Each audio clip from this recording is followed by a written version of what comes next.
BBR టీవీకి స్వాగతం. నేను మీ అప్పల కామేష్. ప్రస్తుతం భారత సంపూర్ణ ఆత్మవిశ్వాసంతో ఉందని ప్రధానమంత్రి నరేంద్ర మోడీ ఉద్ఘాటించారు. ఆత్మనిర్భరత సాధించడంతో పాటు అభివృద్ధి చెందిన దేశంగా ఎదగాలనే స్ఫూర్తి సర్వతా విరజిల్లుతుందని ఆయన పేర్కొన్నారు. దాన్ని 2024లో కొనసాగించాలని పిలుపునిచ్చారు. మన్ కీ బాత్ 108 ఎపిసోడ్లో ఆదివారం ఆయన ప్రసంగించారు.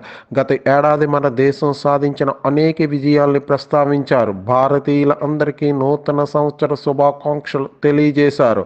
ప్రతి ఒక్కరూ శారీరక మానసిక ఆరోగ్యంపై దృష్టి పెట్టాలని, ఫిట్ ఇండియా అవతరణకు కృషి చేయాలని నరేంద్ర మోడీ పిలుపునిచ్చారు.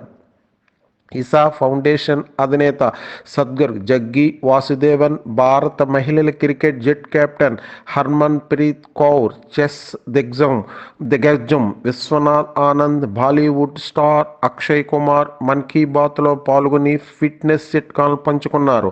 మనం ఏ పని చేస్తున్నా, ఏ నిర్ణయం తీసుకుంటున్నా వాటి ద్వారా దేశానికి ఏ లబ్ధి చేకూరుతుందని ఆలోచించాలి.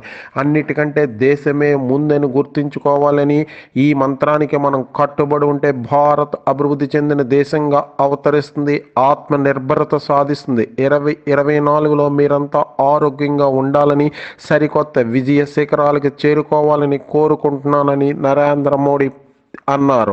ప్రస్తుత జీవన శైలికి సంబంధిత వ్యాధులు పెరుగుతూ ఉండడంపై ప్రధాన ఆందోళన వ్యక్తం చేశారు. వాటిని తరిమేద్దామంటూ పిలుపునిచ్చారు. ఫిట్ ఇండియా కోసం సూచనలు పంపాలని తాను ఇచ్చిన పిలుపునకు మంచి ఆదరణ కనిపించిందన్నారు. పెద్ద సంఖ్యలో అంకుర సంస్థలు కూడా నమో యాప్ ద్వారా తమ సూచనలు పంచుకుంటున్నారని నరేంద్ర మోడీ తెలిపారు. అయోధ్యలో రామ మందిర ప్రారంభోత్సవం కోసం దేశమంతా చాలా ఉత్సాహంతో ఎదురు చూస్తున్నదని నరేంద్ర మోడీ అన్నారు.